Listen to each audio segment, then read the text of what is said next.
Hello guys, welcome to ice point. This is Aditi. तो आइए start करते हैं हम अपना आगे का चैप्टर। अगर आपने पिछली वीडियो नहीं देखी है तो आप उसे जाके देख सकते हैं, क्योंकि ये चैप्टर मैंने अभी स्टार्ट किया है। ये 14th चैप्टर है, महासागरीय जल।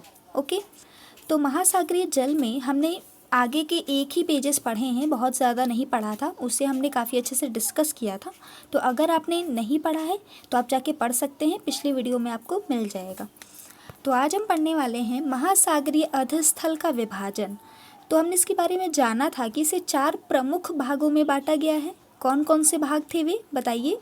पहला था महाद्वीपीय शेल्फ, दूसरा था महाद्वीपीय ढाल, तीसरा था गहरे समुद्री मैदान तथा चौथा था महासागरीय गभीर। ठीक है, तो आज हम इन चारों को अच्छे से जानेंगे। मैं आपको एक्सप्लेन करती हूँ, आप इसे लिख भी सकते हैं कहीं, अदरवाइज़ आप अच्छे से सुन भी लेंगे तो भी आपको याद हो जाएगा। तो पहला है हमारा महाद्वीपीय शेल्फ। तो आइए जानते हैं कि महाद्वीपीय शेल्फ क्या होता है। महाद्वीपीय शेल्फ जो है ना, ये प्रत्येक महाद्वीप का एक विस्तृत सीमांत होता है, जो कि अपेक्षाकृत उथले समुद्रों तथा खाड़ियों से घिरा हुआ होता है। यह महासागर का सबसे उथला हुआ भाग होता है, जिसकी औसत प्रवणता 1 डिग्री या उससे भी कम होती है। ये जो शेल्फ है ये अत्यंत तीव्र ढाल पर समाप्त होता है। ठीक है, तो हमने इसके बारे में क्या क्या जाना कि अत्यंत तीव्र ढाल पे समाप्त होता है। यानी कि मान लीजिए कहीं आप ऊंचाई से पानी फेंक रहे हैं, ठीक है, जो कि थोड़ा ढलान पे है, तो पानी जहाँ जिस तरीके से समाप्त होता है, जब आप ऊंचा मतलब बहुत ही ऊंचाई से पानी गिराते हैं तो वो बहुत तीव्र से आता है ना, उसकी जो स्पीड है वो बहुत ज़्यादा होती है। तो वो कुछ इस तरीके से एकत्रित होता है। देखिए इस डायग्राम में आपको बताया गया है कि ये इस तरीके से आता है और यहाँ पे एकत्रित हो रहा है ना, तो बिल्कुल उसी तरीके से स्ट्रक्चर होता है। इसे सेल्फ अवकाश कहते हैं। महासागरीय शेल्फों की चौड़ाई एक महासागर से दूसरे महासागर में भिन्न होती है। ऑब्वियस सी बात है कि चौड़ाई तो भिन्न होगी ही, क्योंकि ये जो शेल्फ बन रहे हैं ये पानी द्वारा लाए गए बहाव के कारण बन रहे हैं। अब हर जगह बहाव सेम तो नहीं हो सकता, तो इसलिए जो चौड़ाई है वो हर जगह एक महासागर में अगर डिफरेंट है तो दूसरे महासागर में डिफरेंट होती है। ठीक है, महाद्वीपीय शेल्फों की औसत चौड़ाई 80 किलोमीटर होती है। कुछ सीमांतों के साथ शेल्फ नहीं होते अथवा संकीर्ण होते हैं। संकीर्ण का क्या अर्थ है, जैसे कि चिली के तट तथा सुमात्रा के पश्चिमी तट इत्यादि इसके एग्जाम्पल है कि ये शेल्फ नहीं होते हैं, काफ़ी ज़्यादा संकीर्ण होते हैं। ठीक है, इसके विपरीत अगर हम देखें आर्कटिक महासागर में, जो कि साइबेरियन शेल्फ है, ये विश्व का सबसे बड़ा शेल्फ है। देखिए यहाँ आपका एक छोटा सा क्वेश्चन भी कवर हो रहा है। कौन सा क्वेश्चन है ये, कि जो साइबेरियन शेल्फ है ना, ये विश्व का सबसे बड़ा शेल्फ है और इसकी जो चौड़ाई है ये लगभग 1500 किलोमीटर है, यानी कि 1500 किलोमीटर है। शेल्फ की गहराई जो है वो भी काफ़ी भिन्न भिन्न होती है। कुछ क्षेत्रों में यह 30 मीटर है, जबकि कुछ क्षेत्रों में देखा जाए तो ये 600 मीटर तक गहरा होता है। महाद्वीपीय शेल्फों पर अवसादों की मोटाई अलग अलग होती है। ये अवसाद भूमि से नदियों, हिम नदियों तथा पवन द्वारा लाए जाते हैं। अवसाद क्या होते हैं, जो कि उड़कर आते हैं, ठीक है, रेत के टुकड़े। तो ये किसके द्वारा लाए जा सकते हैं, या तो नदियाँ लेकर आएंगी, या तो भूमि के अंदर की नदियाँ लेकर आएंगी, या तो पवन उड़ा के लेके आएंगे, और तरंगों तथा धाराओं द्वारा वितरित किए जाते हैं। तरंगों मतलब जो जल में उठती हैं। ठीक है, अब जल को अगर मान लीजिए एक जल में आपने थोड़ा सा सैंड डाला, ठीक है, आपने उसे बहा दिया, तो वो जो सैंड यानी कि जो बालू था वो कहीं तो जाके एकत्रित होगा ना। क्यों होगा, क्योंकि उसकी धारा के अनुसार ये वितरित हो जाएगा। ठीक है, महाद्वीपीय शेल्फों पर लंबे समय तक स्थूल यानी कि तलछटी अवसाद जीवाश्मी ईंधनों के स्रोत बनते हैं। नेक्स्ट है हमारा महाद्वीपीय ढाल।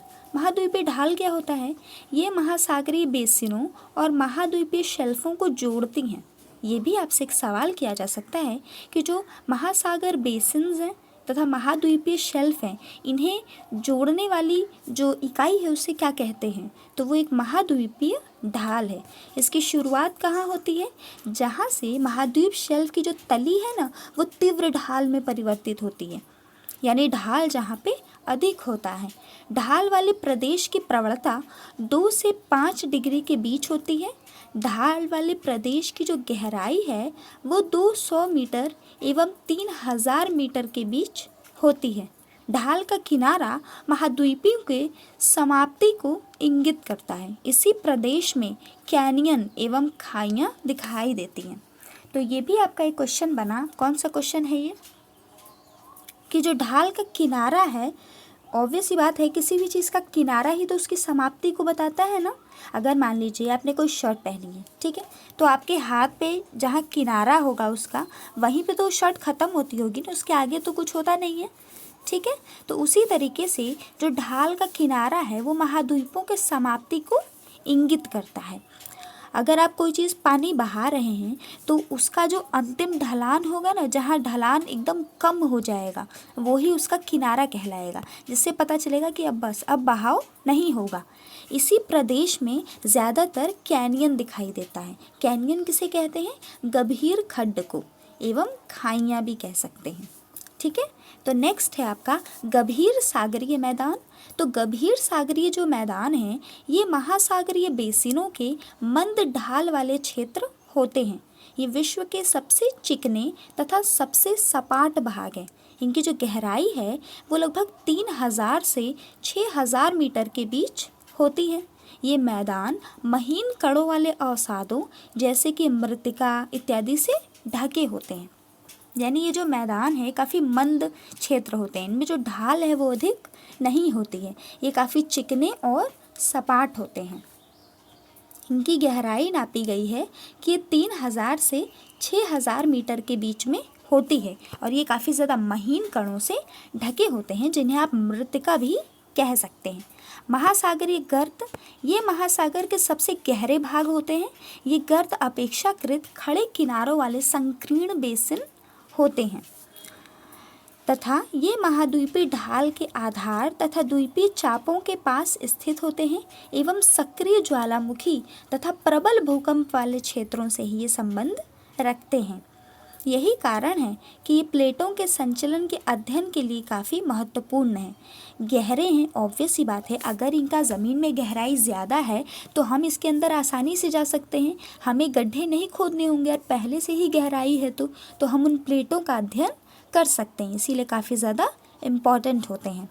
अब तक लगभग 57 गर्तों को खोजा गया है। ये भी आपका एक क्वेश्चन है कि अब तक कितने गर्तों को खोजा जा चुका है? 57, जिसमें से 32 प्रशांत महासागर में तथा 19 अटलांटिक महासागर एवं 6 हिंद महासागर में हैं। इसे आप अच्छे से याद कर लीजिएगा, ये पूरा एक डेटा है जिसे आप किसी स्टिकी नोट्स पे रिकॉर्ड कर सकते हैं। मैं फिर से एक बार बोल देती हूँ, अभी तक लगभग 57 गर्तों को खोजा गया है, जिसमें से 32 प्रशांत महासागर में, 19 अटलांटिक महासागर में तथा 6 हिंद महासागर में हैं। नेक्स्ट है आपका उच्चावच की लघु आकृतियाँ। तो उच्चावच की लघु आकृतियों के बारे में जानते हैं। ऊपर बताए गए महासागरीय अर्थस्थल के प्रमुख उच्चावच के अतिरिक्त कुछ लघु किंतु महत्वपूर्ण आकृतियाँ पाई जाती हैं। कुछ लघु तथा महीन आकृतियाँ पाई जाती हैं, उन्हें ही उच्चावच आकृतियाँ हम कहते हैं। तो आइए जानते हैं उच्चावच आकृतियों के प्रकार क्या होते हैं, ठीक है, जो विभिन्न भागों में पाई जाती हैं। तो इनके विभिन्न भाग होते हैं जो ये दिए हुए हैं। कौन कौन से हैं? जैसे मध्य महासागरीय कटक, समुद्री टीला, सबसे सपाट जलमग्न कैनियन, निमग्न द्वीप, प्रवाल द्वीप इत्यादि को हम जानेंगे। तो ये मध्य महासागरीय कटक क्या होते हैं? ये पर्वत की 2 श्रृंखलाओं से बने होते हैं। ये एक विशाल अवामन द्वारा अलग किए गए होते हैं। इन पर्वत श्रृंखलाओं के शिखर की ऊंचाई लगभग 2500 मीटर तक होती है। और इसका अगर एग्जाम्पल देखेंगे तो आइसलैंड है, जो कि मध्य अटलांटिक कटक का एक भाग है। तो अगर आपका ज्योग्राफी ऑप्शनल है तो आपसे क्वेश्चन किया जा सकता है कि मध्य महासागरीय कटक का कोई एक उदाहरण दीजिए। तो उदाहरण क्या होगा कि आइसलैंड, जो कि मध्य अटलांटिक कटक का एक भाग है। दूसरा है आपका समुद्री टीला। ये नुकीले शिखर वाला एक पर्वत है जो समुद्री तली से ऊपर की ओर उठता है किंतु महासागरों के सतह तक नहीं पहुंच पाता। समुद्री टीले ज्वालामुखी के द्वारा उत्पन्न होते हैं। ये 3000 से 4500 मीटर ऊंचे हो सकते हैं। एम्पेरर समुद्री टीला, जो प्रशांत महासागर में हवाई द्वीप समूहों का विस्तार है, इसका एक अच्छा उदाहरण है। इसमें आप सबके एग्जाम्पल्स को काफ़ी अच्छे से पढ़ लीजिएगा क्योंकि आपसे पूछा जा सकता है। समुद्री टीला, अब देखिए टीले से आपको क्या लगता है, जैसे किसी भी किले का अगर टीले की बात की जाती है तो होता है ना कि सबसे ऊंचाई पे स्थित होगा, थोड़ा नुकीला होगा। तो ये भी एक तरह से नुकीले शिखरों वाला पर्वत है, किंतु महासागर के सतह तक ये नहीं पहुंचता। ठीक है, लगभग 3000 से 4500 मीटर ऊंचे हो सकते हैं। और इसका एग्जाम्पल क्या है, एम्पेरर समुद्री टीला, जो कि प्रशांत महासागर के हवाई द्वीप समूहों का विस्तार है। नेक्स्ट है आपका सबसे सपाट जलमग्न कैनियन। ये गहरी घाटियाँ होती हैं जिसमें से कुछ की तुलना कोलोरेडो नदी की ग्रैंड कैनियन से की जा सकती है। कई बार ये जो है ना बड़ी नदियों के मुहाने से आगे की ओर विस्तृत होकर महाद्वीपीय शेल्फ व ढालों को आर पार काटती हुई नजर आती हैं। हडसन कैनियन विश्व का सबसे अधिक जाना माना कैनियन है।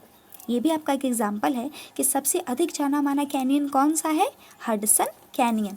ओके, नेक्स्ट है आपका निमग्न द्वीप। ये चपटे शिखर वाले समुद्री टीले होते हैं। इन चपटे शिखर वाले जलमग्न पर्वतों के बनने की अवस्थाएं क्रमिक अवतलन के साक्ष्यों द्वारा प्रदर्शित होती हैं।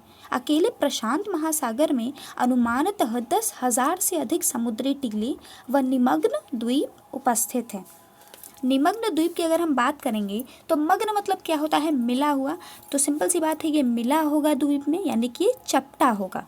ठीक है, तो ये चपटे शिखर वाले जलमग्न पर्वतों के बीच बनने की अवस्थाएं क्रमिक होती हैं। नेक्स्ट है आपका प्रवाल द्वीप। ये उष्णकटिबंधीय महासागरों में पाए जाने वाले प्रवाल भित्तियों से युक्त निम्न आकार के द्वीप हैं जो कि गहरे अवनमन को चारों ओर से घेरे हुए हैं। ये समुद्र का एक भाग हो सकता है या कभी कभी ये साफ, खारे या बहुत अधिक जल को एक तरफ से घेरे रहते हैं। ठीक है, तो आपका ये टॉपिक हम यहीं पे स्टॉप कर रहे हैं। कल हम आगे से कंटिन्यू करेंगे। अगर आपको कोई डाउट हो तो आप पूछ सकते हैं। और हाँ, मैंने इसमें जितने इंपॉर्टेंट क्वेश्चंस बताए हैं आप मुझे कमेंट्स में लिखिएगा। वो क्वेश्चन को एक बार आप लिख लेंगे ना तो अच्छे से आपके माइंड में फीड हो जाएगा। ठीक है, तो अच्छे से आप लिख सकते हैं और इसे अगर आप चाहें तो अपने नोटबुक में भी नोट कर सकते हैं। It's also good for you. And अच्छे से पढ़िए, be motivated, be happy. Okay, and thank you so much for watching. अगर आपको वीडियो अच्छी लगी हो तो प्लीज़ इसे लाइक कर दीजिएगा और हमारे चैनल को सब्सक्राइब कर दीजिएगा। अगर आपने कर दिया है तो बहुत अच्छी बात है, अपने फ्रेंड से शेयर कीजिएगा क्योंकि ज्ञान बांटने से ही बढ़ता है। Okay, thank you.